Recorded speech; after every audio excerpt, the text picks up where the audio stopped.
If you're running YouTube ads and you've either hit a wall, can't seem to get the lead quality you want, or are just looking to get started, then I'm going to solve that today for you in this video. Because in this video right now, I'm going to take you through A to Z, everything you need to know about running YouTube ads. So the first thing we're breaking down today is campaign structure.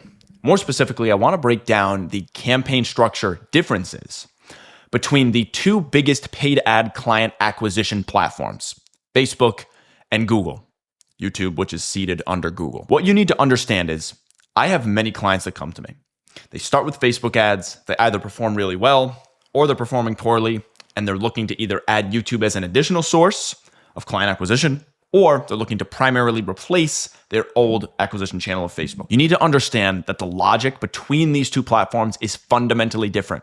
If you take Facebook's logic and you apply it to YouTube, this is one of the most common and costly mistakes I see. And the reason lies in why it's different. So Facebook, its attempt is to distribute your budget across as many ad sets as possible and as evenly as possible. In each ad set, when running a decent Facebook campaign, you're going to be testing different audiences. Within these different audiences, these are going to be your different ideal client profiles.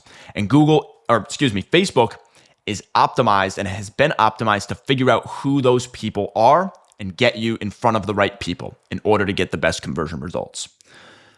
Now, because you need to test these many different audiences, you also need to refresh your creatives multiple times in order to see a winning result, regardless if you have winning ads or not.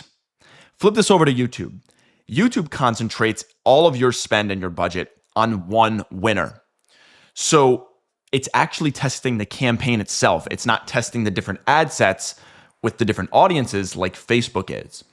And what that can lead to is once it finds a winner, which has its cons, but when it does find a winner, you can run that ad for years at a time because of the way that YouTube is structured. Think of it like this. Facebook has only a certain amount of parameters of information that it has on an individual in order to figure out who the ideal client is. You have the demographic, you have what they've been engaging on Facebook. You have a couple of other different metrics, which we don't need to break down for the sake of this video. Compare that to YouTube or Google, where its emphasis is based on what people are searching on the platform. What are people typing in on Google? Are they actively searching to sell? And this is a smaller pool of people comparative to Facebook, which are just people that it's able to discern what life event they're in based on the type of usage and content they're consuming, because they're watching the content typically more often, typically about 60 to 70% more than someone who's watching educational content on YouTube. So the difference you're going to get, if I had to break it down in one sentence, is this.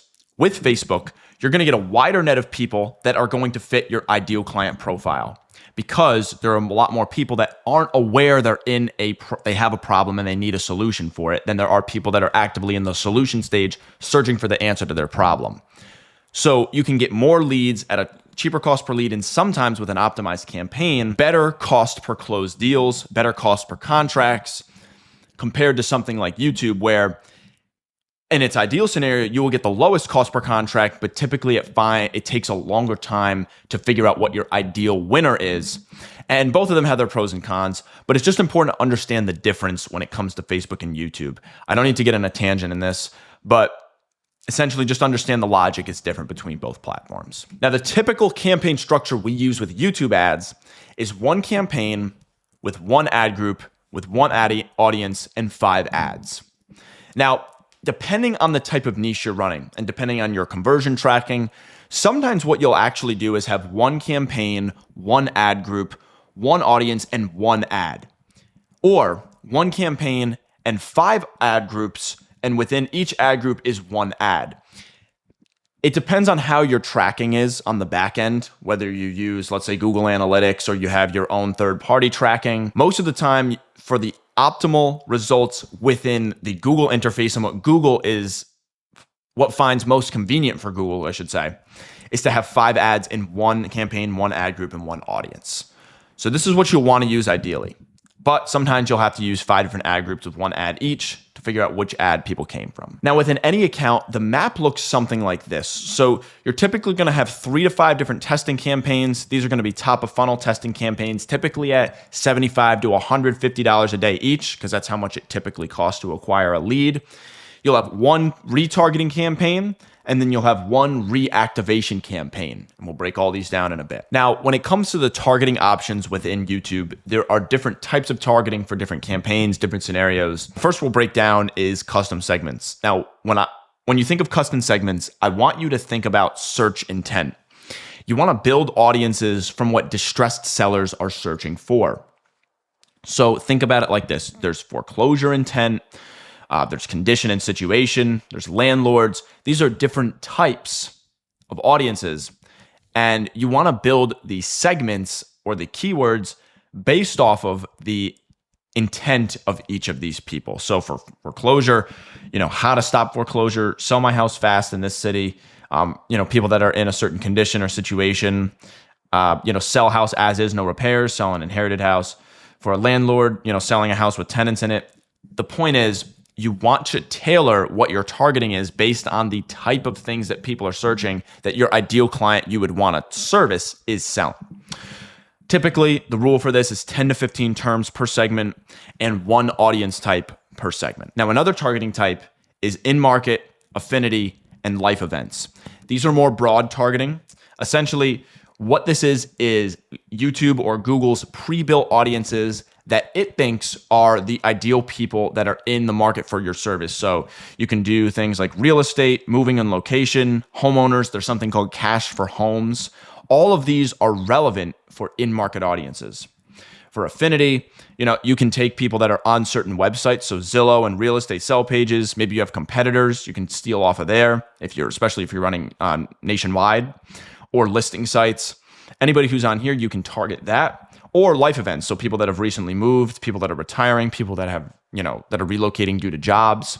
These are all different events in people's lives that are all associated with the in-market audiences that are built out by Google that are more broad, but you'll be able to acquire leads at a cheaper cost per lead and sometimes even more efficiently a cost per closed deal. Now, the next type of targeting is lookalike targeting. So if you have a ton of customer data, at least 1,000 different leads that fit your ideal customer, you want to upload this data, so buyers, leads, booked calls, email lists, and then Google is going to find people that are adjacent to these people. Now, if they've already been on Google, perfect, because then they're going to be perfect for Google to be able to analyze, hey, these people have already searched these terms, they fit this criteria, these parameters are all relevant to selling, and now I'm going to find someone who's also similar to that. And the quality of your lookalike audience depends on entirely what you feed it. So if you can have over 1,000 different clients of signed contracts, you're going to be golden. And this is why, more established wholesale businesses are going to see better results. The next is going to be appointment set. So, every lead that is a set an appointment with you, this is going to be a larger segment. These are also strong intent. Qualified sellers are next. And these are vetted leads with demonstrated motivation. And then finally, raw leads, which this is the broadest pool. Typically, these are still going to be better than doing the targeting like, in-market audiences or anything broad like that, because essentially you already have data from people that have at least shown some interest to at least have some motivation to fill out a form, but it's not going to be nearly as important as someone who has like signed contracts, etc. Now, none of the audience types or the custom segments and in-market audiences matter if your geography is wrong. If you're targeting, let's say, the entirety of the world and you're expecting to only have people in your service area of, Texas or Dallas-Fort Worth area, let's say, to be even more specific, you're going to be in for a rude awakening. Compare that to if you can actually optimize your geography properly, you're going to see the results you want.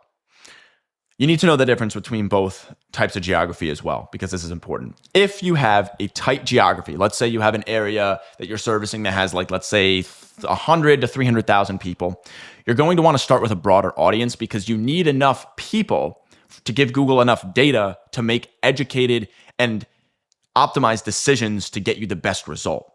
Now, if you have a broad geography, let's say you're a national company, you're working in the entirety of the US, you have 250 million potential clients. Obviously not 250 million potential clients are all going to convert, but you get the point. You can then have a tighter audience because there's so many more people to serve that it gives Google enough data to say, okay, this is enough data to make informed, educated, and optimized decisions. Now, never try to stack constraints. What do I mean by this? If you have a tight geographic area, let's say 100,000 people, and you upload, let's say, only your seed list of people that have signed contracts, let's say you have like 200 people, the campaign is never going to leave the learning phase because it's never actually going to have enough data to make those educated and optimized decisions. So never do that. Okay, always one or the other. If you have a tight geographic area, broaden the audience. If you have a broad geographic area, tighten the audience. This will ensure you have the maximum quality leads possible. Now let's break down the creative flywheel. What happens when you optimize your ads properly? You need to understand that structure and targeting, which we just broke down before, is only 20% of the actual overall success of client acquisition on YouTube. The creative itself is 80% of the targeting. I already broke this down a bit before. On YouTube, the creative is the targeting. Yes, YouTube is a platform that optimizes for people that are actively searching terms that are relevant to selling. But what that means is that means now more than ever, what you're actually saying to people needs to stand out. Your offer needs to stand out. What you're providing needs to stand out. How you deliver what you offer needs to stand out. If you have a picture ad on Google, like every other person does that are actively looking to sell, there's nothing differentiating you from the next guy. Therefore, why even click and why even entertain something that, let's say, a motivated seller who already knows a real estate agent, might as well just use them because that's a safer option. There's no skepticism. You don't look like everybody else. You know, a lot of wholesalers are tied to being, scammy, etc. And if you look like every other scammy wholesaler, then nobody's going to end up working with you. Simple as that. So what are the formats that convert for real estate investors? The first is talking head. So standing in front of a property, direct, personal, credible, and you become the brand. You want to have, we bought a house like yours kind of case study, B-roll heavy type of stuff. If you can get B-roll of properties, if that's allowed by your clientele, if you can get this footage, that'd be great. And even better yet, seller testimonials. These cut as a standalone ad. So either you can have a mashup of testimonials in one ad or just have 10 different ads within an ad group in your retargeting ads of different testimonials of people that have went through your service, where they were before your service, what you offered them, and how they were doing because of your service and how much better off they are afterwards. So now let me show you the nature of how the scaling and the learning phases work. So the first step is obviously you have your creatives, you've set up all your targeting, you set up the structure, everything is optimized. You can now launch your ads. In this phase, typically it's going to be 7 days, depending on how much your ad spend is, sometimes up to 14 days. And then after that ends, you then are in the learning phase. You want to refine your strategy. Which campaigns are winning? Which campaigns are producing good results? Which campaigns aren't producing good results? From there, you then want to increase the budget on those that are actively winning and pause those that are losing, and then create variations of the winners. And this is how you're going to scale, from 1, 2, 5, 10, 20x ROI. And then finally, the last phase is the profit. So you just want to squeeze every bit of juice out of the winners. And this can just mean, creating more variations, pausing the variations that aren't winning, and just scaling the absolute top echelon winners that have the best results, have the lowest cost per contract per ad. And this is basically it in a nutshell. Now, to break down the learning phase a bit more, you want to have the campaigns run, like I said, 10 to 14 days. But now breaking down the learning phase a bit more, you want to understand that the algorithm needs to... Now, why do you need... Now, a lot of people ask me, with the learning phase, what's the deal with this 7 to 14 day waiting period? Why wait so long? And I have to tell my clients all the same things. The algorithm needs time to gather meaningful signal before you can draw any conclusions. Media buying should be robotic. You need to define your KPIs before launch, so your cost per lead, what's your appointment rate, your minimum spend. All of these should be already accounted for, and your ad account should be void of emotion, because every edit you make resets the learning phase.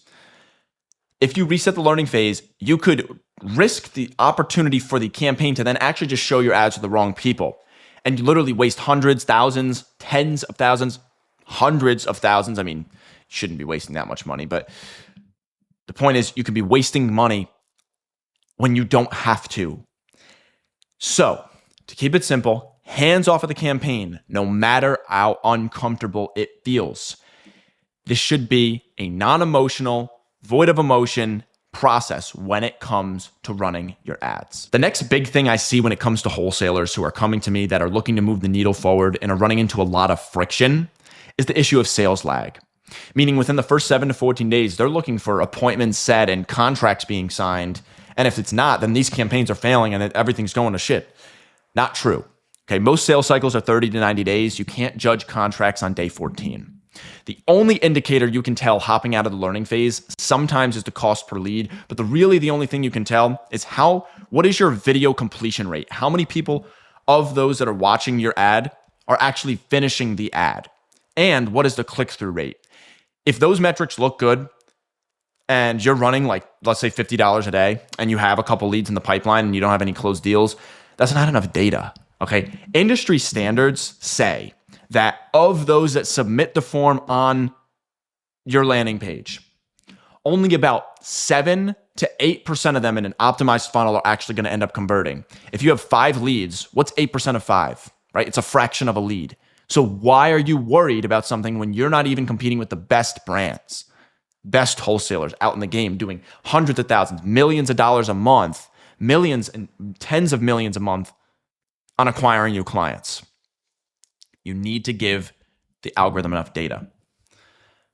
Now, that doesn't mean, hey, let's run it for 6 months and, just, hey, whatever happens, happens. What I would look for is in the 60 to 90 day window, this is when you can audit contracts. Because you have enough data, you should have spent at least $3,000 to $6,000. And typically the cost per contract is anywhere from, you can get as low as $1,000 and typically up to, $3,000 is typical with YouTube. So, on the higher end of things when you're beginning and starting out. So within 60 to 90 days, you should be seeing at least double of what your cost per contract is to get enough data to say, okay, this is either working or it's not. And so to sum it up, basically contracts and assignment fees are the lagging indicators. They confirm what your leading indicators already told you weeks later. Now, when it comes to scaling, there's 2 different types of scaling. There's vertical and then there's horizontal scaling. So vertical scaling is essentially just what most people do, increasing the budget on existing campaigns or ad groups that are already performing really well. And most people don't really know how much to increase their budgets by when they actually have winners. And this is one of the more exciting things to talk about, but it's also dangerous if you don't play your cards the right way. You want to basically gradually increase your daily budget by 20 to 50% every 2 to 3 days on your winning campaigns. Because if you increase your budget, let's say 200%, 300%, so you started with $100 a day and then you went to like $200, $250, $300 a day, and you did that every single day, you're going to blow out the algorithm. It's going to malfunction essentially. You're going to show your ads to way too many people. It's not going to give it enough time to gather data, make informed decisions in a natural way that the AI is actually able to keep up with properly. And essentially, what does that look like? Well, that just means your campaigns are going to, they're just going to fall out of KPI, and then you're probably going to oversaturate the market and things are not going to go well. Whereas if you gradually increase your budget properly, it's going to feed the algorithm properly, and it's going to gather data more smoothly, which is just going to lead to more efficient and more optimized decision making on the AI algorithms end. So in short, just keep it to that. The more headroom you have on the target CPA or ROAS, the more aggressive you can be.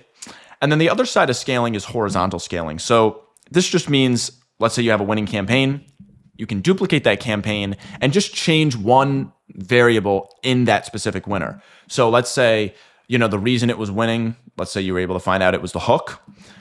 Make 2 or 3 more body campaigns with that specific hook. See which ad performs the best. And then you can, with those variation campaigns, if those are winning, you can create variations of those, and so on. Hence why it's called horizontal scaling. And then once one loses, you can pause it. And both of these work. And you can honestly combine both of these to see the best success. Typically, I would start with vertical scaling. And then once vertical scaling hits a cap, then you can move on to horizontal scaling. That's typically the structure I would recommend. But sometimes, you can start with horizontal and then move to vertical. But either way, these are the 2 types of scaling and they both work. Now, if you want to be the investor or wholesaler who wants all of this taken care for you, the scaling, the audiences, all that stuff built for you, click the link below and book a call. It's 100% free. Now that we've broken down the audience types, we've broken down the creatives, we've broken down the scaling aspect, The most misunderstood thing, especially with beginners when running ads, is retargeting ads. Most of you just don't end up doing it. And you need to understand that sellers don't decide to work with you in one sitting. The average buying decision in 2026 takes roughly 13 touch points. So that means a potential lead seeing your ad on YouTube once without knowing who your brand is or your company is not enough for 90% of people. So what does this mean? This means that you need to create the different touch points that are required to convert the people that are actively in the market. Now, tier 1 is going to be site and funnel abandoners. These are the highest intent of those who haven't submitted yet. They visited your landing page, hopefully once, twice, maybe even 3 times, but they didn't submit a form. And what's the creative focus and the retargeting ads that are needed? This is going to be objection handling. So things that they ask themselves am I going to get lowballed? Do I have to pay any fees? What do I actually need to do? And some of these can be actually handled on the top of the line ads themselves. But if you can create specific ads for specific objection handling stuff, this is how you're going to see those actual website visitors turn into conversions. Now tier 2 is dead lead reactivation. And this is the highest ROI campaign usually in the account. So every lead you talk to and didn't contract in the last 6 to 18 months, you want to upload these as customer match. And most of them still haven't solved their problem, and many have listed and expired. And so the creative focus is just going to be around results and transformations. So that's going to be testimonials and case studies. Idealistically, if you can have video testimonials of previous clients before they started working with you, where they are now or after they're done working with you, usually when the contract is done and everything's signed and the property's been sold and how much better it's been because of it. These are the cream of the crop for dead lead reactivation campaigns. And just some principles for retargeting campaigns is you always want to keep them in separate campaigns and never mixed into your prospecting top of funnel stuff, because those top of funnel campaigns are meant for the people that are in the unaware or maybe problem aware stage, but are not aware of your product yet. And if you have, campaigns that are tailored towards, let's say, testimonial stuff and things that are already for people that are aware of your brand, they're never actually going to convert because they don't even know that they have a problem. Or if they do know they have a problem, they don't even know what your offer is. So why show them a targeting campaign that has nothing to do with that? And why even mix that in with a budget that's just going to create a chaotic problem and going to be contradictory of what the algorithm is learning for the top of funnel comparative to the bottom? It doesn't make sense. So what you can do, just keep them separate and just create the campaigns with 10 to 15% of the total budget of the ad account. If you're running $100 a day on your top of funnel stuff and your total budget's $150, save the 40 for something else and just put $10 a day towards the retargeting ads. It's as simple as that. And also add frequency caps, meaning you can have as many ads as you want being showed to as many people in retargeting. But for the same ad, you don't want the same ad to be shown to someone for more than 2 to 3 times, because that's just going to burn your local market. They're going to see the ad. They're going to see it 100 times. It's going to build distrust. It's going to build exhaustion. And these are just not things you want to experience. So just have frequency caps so you don't burn the local market. Simple as that. Only have your same ads show to the same person 2 to 3 different times. If this video got you interested on how to start or scale your existing YouTube ad campaigns, click the link below this video. There's some more info on how I help real estate investors and wholesalers scale their businesses with YouTube ads. Aside from that, I'll see you in the next one. Peace.